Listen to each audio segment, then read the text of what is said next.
Bismillahirrahmanirrahim.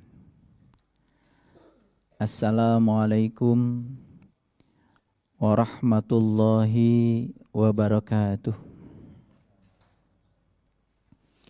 Alhamdulillahillazi binuri jamalihi adha'a qulubal arifin wa bihaibati jalalihi akhraqa fu'adal asyikin wa ammara syiral wasilin. Ashhadu an la ilaha illallah wahdahu la syarikalah rabbul alamin wa ashhadu anna muhammadan abduhu wa rasuluh asrafal anbiya'i wal mursalin sayyidina muhammadin wa ala alihi wa sahbihi ajmain. Subhanaka la ilma lana illa ma'alamtana innaka antal alimul hakim. Subhanakallahumma rabbana wa bihamdika ashhadu an la ilaha illa anta astaghfiruka wa atubu ilaih. Astaghfirullahaladzim, astaghfirullahaladzim, astaghfirullahaladzim. Allazi la ilaha illa huwal hayyul qayyum wa atubu ilaih min jami'il ma'asi wa dhunub. La haula wa la quwata illa billahil aliyyil azim. Semoga Allah selalu menjadikan kita hamba-hambanya yang pandai bersyukur. Puncaknya syukur adalah membacakan Alhamdulillah disertai dengan sikap menyerahkan seluruhnya kepada Allah. Orang biasa hanya berani bersyukur terhadap yang sudah terjadi dan biasanya memilih. Dia hanya membaca Alhamdulillah pada saat mendapatkan sesuatu dalam hidup seperti yang dia ingin. Ada juga orang yang sedikit agak naik tingkatannya adalah orang yang berani bersyukur terhadap kenyataan hidup yang sedang dijalani saat ini. Dan itu sudah terasa langsung. Ada yang lebih berani lagi, lebih hebat lagi, orang yang bersyukur terhadap yang akan datang. Dia sudah bersyukur terhadap apapun yang akan terjadi di masa depan. Inilah orang-orang yang pemberani. Mengapa demikian? Karena dia sadar bahwa sesungguhnya apapun yang terjadi adalah kebenaran. Sehingga dia tidak lagi terjebak pada proses benar salah. Tidak lagi terjebak pada proses penghakiman, berpihak sana, berpihak sini. Dia sudah bisa menerima seluruh kenyataan hidup sebagai kebenaran dan di balik semuanya Allah sedang menitipkan pesan-pesan spiritual yang agung untuk kemuliaan dirinya. Semoga kita termasuk orang-orang yang punya keberanian untuk bersyukur terhadap masa depan kita. Suka dan duka yang akan terjadi dalam kehidupan kita, kita berani menerimanya dengan keikhlasan yang sama. Ada sebuah klaim bahwa ciri manusia abad 21 itu ditandai dengan 4 hal. Yang pertama katanya berpikir kritis. Yang kedua berpikir kreatif. Yang ketiga berpikirnya sudah komunikatif. Dan yang keempat, berpikirnya sudah kolaboratif. Apakah kita termasuk manusia ber-21 atau tidak? Kita bisa jujur sekarang pada diri kita sendiri. Ciri orang yang berpikir kritis adalah orang yang tidak mudah menerima tanpa argumen. Kita belajar agama sudah bertahun-tahun. Belajar keyakinan pun sudah bertahun-tahun. Jangan-jangan keyakinan kita yang dibangun hanya keyakinan yang didasarkan atas fanatisme buta. Sehingga pikiran kita yang dianugerahkan Allah yang sangat luar biasa ini tidak pernah diajak untuk ditingkatkan kualitas berpikirnya. Sehingga ada sekitar 6 tahapan berpikir yang harus kita lalui dalam hidup. Yang pertama berpikir tingkat rendah yang disebut dengan recall. Hanya mengulang-ulang apa kata orang dan itu tidak berguna. Orang yang di atas itu berpikirnya sudah comprehension. Jadi dia sudah mulai memahami. Lebih tinggi lagi sudah mulai bisa menerapkan ya pengetahuan ke dalam segala dimensi persoalan sehingga dia bisa solve problem. Dan yang lebih tinggi lagi adalah mampu menganalisis, membuat hubungan, bisa mempetakan, dan lain-lain. Ini tingkatan berpikir lebih hebat lagi. Lebih tinggi lagi yang disebut dengan evaluatif. Mampu menilai ya perjalanan hidupnya secara jujur. Karena banyak yang sukses bisa mengalahkan orang lain, tetapi tidak sukses mengalahkan dirinya sendiri. Lalu yang diasah adalah kegagahan untuk mengalahkan orang lain, bukan kegagahan untuk mengalahkan dirinya sendiri. Lalu keakuan semakin memuncak. Itu sebabnya persoalan manusia abad sekarang adalah terlalu banyak yang pintar, tetapi kepintaran tidak membuat dia menjadi baik. Kepintaran biasanya cenderung memisahkan antara kamu dan kami, memisahkan antara mereka dengan kita. Itu kepintaran, karena kepintaran biasanya membangun keakuan. Yang perlu kita bangun sekarang adalah sesuatu yang bisa menghubungkan. Dan yang bisa menghubungkan bukan kepintaran, tapi kebaikan. Kebaikan bisa meruntuhkan tembok yang memisahkan kamu dan kami. Kebaikan bisa meruntuhkan tembok yang memisahkan mereka dan kita. Ketika kebaikan dialirkan ke semesta ini, maka yang terjadi adalah pelayanan, cinta kasih, dan memaafkan. Dan itulah sebetulnya bekal terakhir yang harus kita miliki sebelum kita pulang. Bukan kemampuan membaca kitab, bukan suara bagus, bukan berapa ribu hadis yang kita hafal, karena itu menjadi tidak penting sepanjang itu tidak membuat hidup kita berubah menjadi tambah baik. Semoga kita termasuk manusia-manusia abad 21 yang berpikir kritis, berpikir kreatif. Apa itu kreatif? Sampah bagi sebagian orang biasa adalah sampah. Tapi bagi orang yang punya ya pikiran yang maju, sampah bisa diolah menjadi barang berharga. Musibah bagi sebagian orang tetap saja musibah. Bagi yang kreatif, musibah pun bisa menjadi berkah. Apalagi berkah, semakin berkah. Itu yang disebut dengan kreatif. Nah, orang yang sudah mencapai tingkat kreatif yang seperti itu masuk dalam dimensi komunikatif. Sehingga apa yang dia lakukan, yang dia pikirkan, ya itu akan dikomunikasikan dalam bahasa tindakan kepada orang lain. Itu yang kemudian akan meresonansi, memvibrasi semesta ini, sehingga dia menjadi teladan bagi siapapun. Nah, puncaknya adalah kolaboratif, karena hidup tidak pernah bisa sendiri. Sebuah karya pasti merupakan akumulasi dari begitu banyak utang budi kita pada banyak orang. Itu sebabnya orang yang di tingkatan ini biasanya tidak sombong. Dia merasa tidak bisa apa-apa, dia merasa tidak punya apa-apa, bahkan dia pun merasa bukan siapa-siapa. Nah, itulah yang sangat memudahkan untuk dialiri pengetahuan sejati. Itu yang disebut dengan kerendahan hati, bakat yang perlu ditinggikan oleh semua orang. Karena orang-orang yang rendah hati akan dialiri pengetahuan sejati. Orang yang sombong itu seperti hutan lebat. Matahari terus bersinar, tetapi sinarnya tidak pernah menyentuh dia. Karena hutan lebat itu sendiri, kesombongan dia sendiri, keakuan dia sendiri yang menutup jendela cahaya untuk mengalir ke dalam dirinya.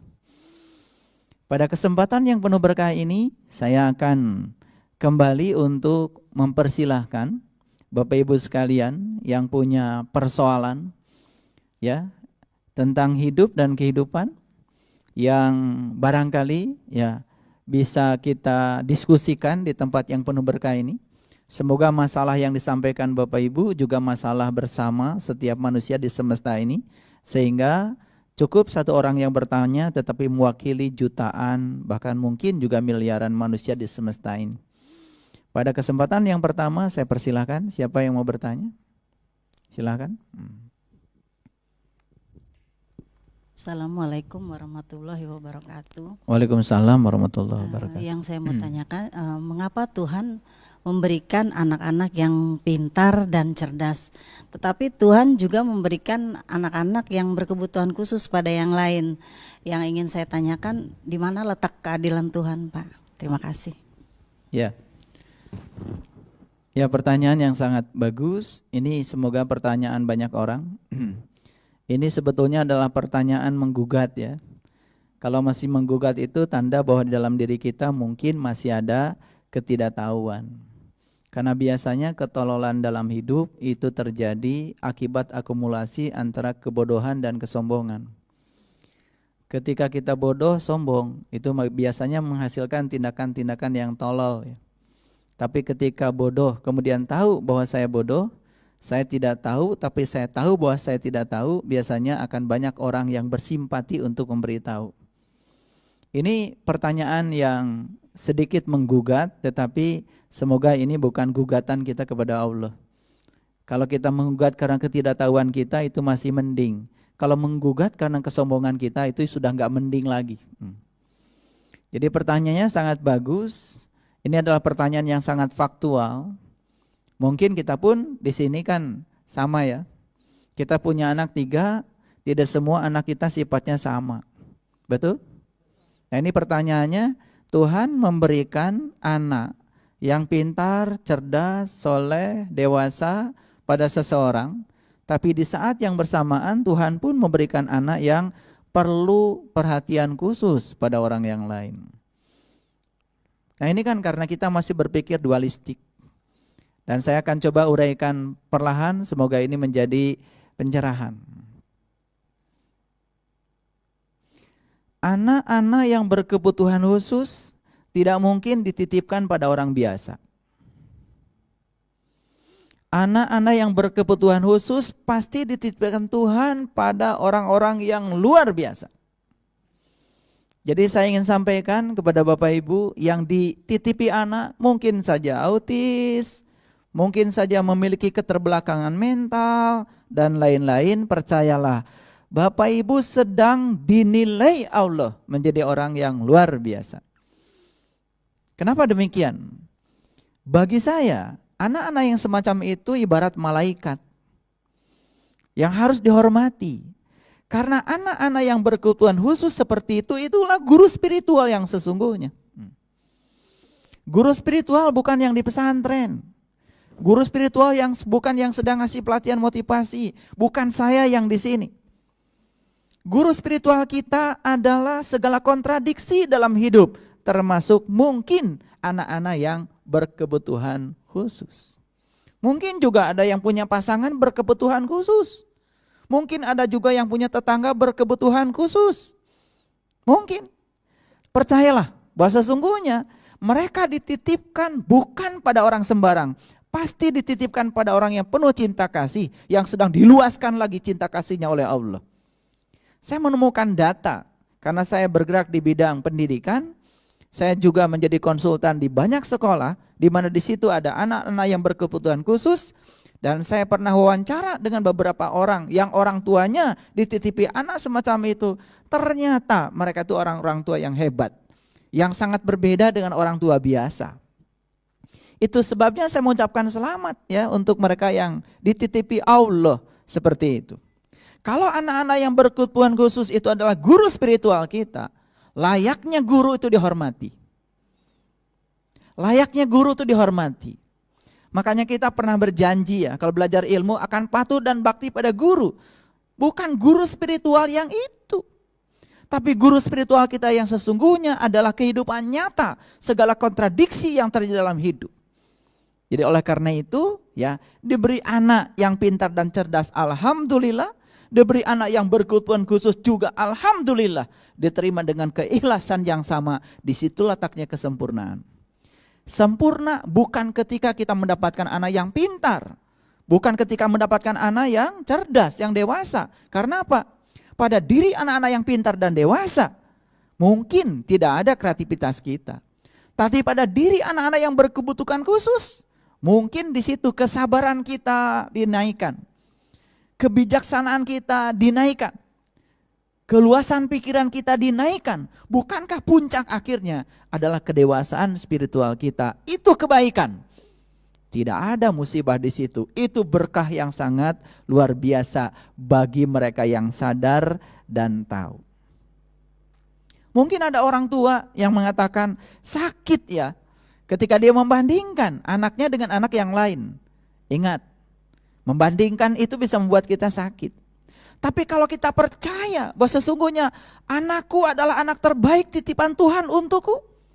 Dan anak orang lain yang tadi itu juga anak terbaik yang dititipkan Tuhan bagi mereka. Berhenti membandingkan. Karena membandingkan membuat kita semakin menderita. Jadilah diri kita sendiri. Itulah ya spiritual di situ. Disitulah kedewasaan. Oleh karena itu sekali lagi saya katakan bahwa anak-anak yang berkebutuhan khusus atau siapa saja yang perlu perhatian dalam hidup kita, mereka adalah malaikat yang diturunkan Tuhan untuk kita hormati. Mereka adalah guru-guru spiritual kita yang sesungguhnya. Lewat mereka mungkin kita akan masuk surga. Lewat mereka kita akan dimasukkan ke tempat yang terindah. Karena ternyata Tuhan selalu menunggu di tempat di mana kita tidak suka. Tuhan selalu menunggu di tempat di mana kita tidak suka. Dan kalau kita lari dari yang kita tidak suka, kita lari dari Tuhan. Itu sebabnya saya katakan bahwa anak yang berkebutuhan khusus adalah jalan Tuhan menuju Dia. Itu adalah jalan menuju surga. Dan itu sangat luar biasa. Sekali lagi saya sampaikan selamat. Dan semoga kita bisa menerima kenyataan itu. Terima kasih. Assalamualaikum warahmatullahi wabarakatuh. Waalaikumsalam Saya dengan warahmatullahi Ibu Lis wabarakatuh. mau bertanya, apakah rasa sakit itu berkah atau musibah sebenarnya? Mohon dijelaskan Ustadz, terima kasih. Assalamualaikum warahmatullahi wabarakatuh. Waalaikumsalam warahmatullahi wabarakatuh. Apakah rasa sakit itu berkah atau musibah? Ketika Gunung Sinabung meletus, pertama kali orang Medan mengatakan, waduh ini musibah. Kenapa? Karena banyak sekali ya keinginan-keinginan kita harus dikorbankan dengan meletusnya gunung. Mau panen cabai nggak jadi, mau panen tomat nggak jadi. Karena apa? Begitu gunung meletus, memuntahkan abu vulkanik menutupi ya mulut-mulut tanaman kita yang harusnya bernafas, sehingga mulut tidak bernafas dan semuanya mati. Saat itu mungkin kita mengatakan musibah. Tetapi ketika sudah berjalannya waktu, ya ternyata kita nanam di tempat yang itu, ternyata tomat yang asalnya sebesar-besar cangkir sekarang berubah menjadi sebesar-besar rantang misalkan. Yang tadinya cuma sekepal seperti ini, karena mineral di tanah sudah habis. Kita lupa bahwa sesungguhnya kita nanam di tempat yang sama, mineral tanah itu lama-kelamaan habis. Tuhan yang sangat mengerti, karena doa-doa kita ingin dilimpahi rezeki, kemudian Tuhan ngasih mineral yang berlimpah, dimuntahkanlah Gunung Sinabung supaya mineral tanah menjadi subur lagi. Dan ketika kita panen tomat yang besar-besar itu, apa kata kita? Waduh, ini berkah. Siapa sesungguhnya yang ngasih judul musibah dan berkah? Bukankah kita sendiri? Bagi Allah semua peristiwa terjadilah secara alamiah. Dan setiap peristiwa yang terjadi tidak ada namanya dari dulu. Gak ada namanya. Kalau kita mau jujur, seluruh kekisruhan dan keributan di semesta ini kan akibat ulah manusia. Makanya kenapa manusia sering senang pergi ke tempat yang hening, yang bening. Kita pergi ke hutan, lihat hutan diam, ya, hening, bening, airnya diam. Coba perhatikan. Siapa di tempat ini yang pernah mendengar suara bumi berputar? Gak pernah ada yang dengar kan?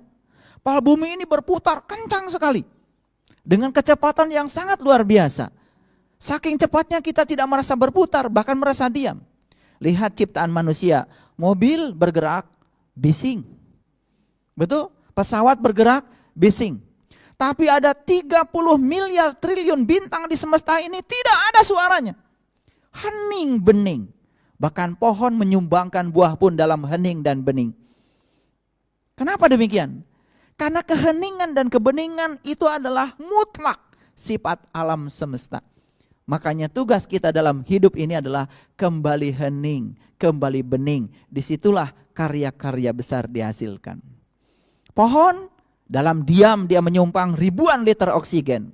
Pohon dalam diam dia menyumbang begitu banyak buah. Tidak pernah pameran. Betul? Hening, bening. Ya. Nah, tidak ada musibah. bagi Tuhan. Tidak ada berkah bagi Tuhan. Semua yang terjadi, terjadilah. Tugas kita bukan memberi judul musibah dan berkah. Tugas kita adalah menangkap, Tuhan, pesan apa yang hendak Engkau sampaikan lewat peristiwa ini. Tuhan, pelajaran apa yang hendak Engkau sampaikan lewat ini. Makanya saat ada kejadian yang terjadi dalam kehidupan kita, jangan bertanya dengan pertanyaan mengapa. Tapi bertanyalah dengan pertanyaan, pesan apa? Kembali lagi ke pertanyaan tadi, apakah rasa sakit itu musibah? Apakah rasa sakit itu berkah? Saya pernah sakit. Mungkin karena kehidupan saya yang tidak teratur di masa lalu, menyebabkan ginjal saya mengalami tumor yang sebelah kanan. Ketika saya mengalami kejadian itu, sedikit pun tidak ada di sini untuk protes pada Tuhan. Saya tidak pernah bertanya mengapa, tetapi Tuhan, pesan apa yang hendak Kau sampaikan padaku. Begitu saya masuk ke rumah sakit, begitu dicek ya, pakai alat-alat kedokteran yang modern, ternyata ukuran ginjal saya yang sebelah kanan sudah melebar 40 cm. Padahal ukuran ginjal itu maksimal 7 cm. Dan ternyata di samping kiri kanan ginjal saya sudah ada daging yang tumbuh, yang beratnya mendekati 3,6 kilo, seukuran bayi yang mau dilahirkan. Dan luar biasanya sepanjang 27 tahun saya tidak merasakan apa-apa. Tapi karena saya tidak menggugat, saya cuma mengatakan apapun yang terjadi adalah kebenaran, pesan apa yang hendak Kau sampaikan padaku. Jadi ketika masuk ke rumah sakit, dokter mengatakan ginjal harus diangkat. Dan sudah diangkat saja ginjal itu. Dan sekarang saya harus hidup dengan 1 ginjal. Dan yang luar biasa kata dokter waktu itu, ini dibedah dari sini sampai ke sini. Karena begitu banyak pembuluh darah yang dipotong, mungkin lebih dari 100 pembuluh darah yang harus dipotong di dalam. Dikoyak semuanya. Dan luar biasa, saya merasakan rasa sakit yang luar biasa. Dan pada saat itulah kemudian kita mencoba untuk mendekap rasa sakit itu. Seperti kita mendekap bayi yang baru lahir. Ternyata ketika dilawan semakin sakit, tapi ketika didekap, dibiarkan dia mengalir, pesan apa yang hendak disampaikan, luar biasa. Hanya 2 hari dan hari ketiganya, saya bisa melampaui itu semua dan saya bisa pulang. Dan saya bisa mengobati sendiri di rumah, diperban sendiri semuanya karena keluarga saya tidak ada yang berani melihat luka yang sepanjang itu. Dan ternyata disitulah saya diajarkan bagaimana mengubah penderitaan bukan sebagai penderitaan. Penderitaan akan tetap penderitaan kalau sudut pandang kita keliru. Ternyata semuanya ada di sini. Semua ada di sini. Pertama harus diyakini apapun yang terjadi karena itulah kebenaran. Kita tidak terjebak oleh benar salah. Kalau itu kebenaran ya sudah saja. Kita ngikut saja apa maunya Allah. Dan semua rencana Allah pasti baik. Penilaian kita yang sering tidak baik. Makanya bagi Allah tidak ada musibah dan berkah. Semua yang terjadi, terjadilah. Itu sebabnya kegenitan manusia yang sering memberi nama. Ini berkah, ini musibah. Ketika sesuatu datang kita sukai, kita sebut berkah. Dan ketika datang sesuatu yang kita tidak sukai, kita sebut musibah. Itulah kegagalan kita hidup. Kan terlalu banyak kita memberi judul akibat kegenitan kita sendiri. Sekarang terimalah apapun yang terjadi. Di belakangnya tidak ada satu ruang dan waktu yang tidak beliau hadir. Karena dia meliputi semesta tanpa batas. Tidak ada peristiwa yang tanpa dia di belakangnya. Pasti dia hadir di situ. Karena tidak ada ruang dan waktu di semesta ini yang tidak ada dia di belakangnya. Jadi kalau begitu, apakah rasa sakit itu musibah atau berkah? Tergantung kita melihatnya. Bagi sebagian orang yang cengeng, yang tidak bisa melihat pesan di balik itu, mungkin dia bilang rasa sakit sebagai musibah. Ketika kita menempatkan rasa sakit sebagai musibah, maka rasa sakit tidak akan membimbing kita. Rasa sakit tidak akan menjadi guru spiritual kita. Tapi begitu kita tempatkan dia sebagai berkah, rasa sakit bisa menjadi guru kita, rasa sakit bisa menjadi pembimbing kita. Dan itu juga bisa menjadi obat. Ketika kita sadar itu pemberian Tuhan, dan Tuhan akan bilang, ternyata nak, kamu adalah hambaku yang mengerti dengan maksud dan tujuanku memberikan ini padamu. Dan karena kamu sudah mengerti, selesai saja sampai di sini. Rasa sakit akan hilang. Tepat setelah kita menerimanya dengan keikhlasan yang sesungguhnya. Bisa dipahami? Baik.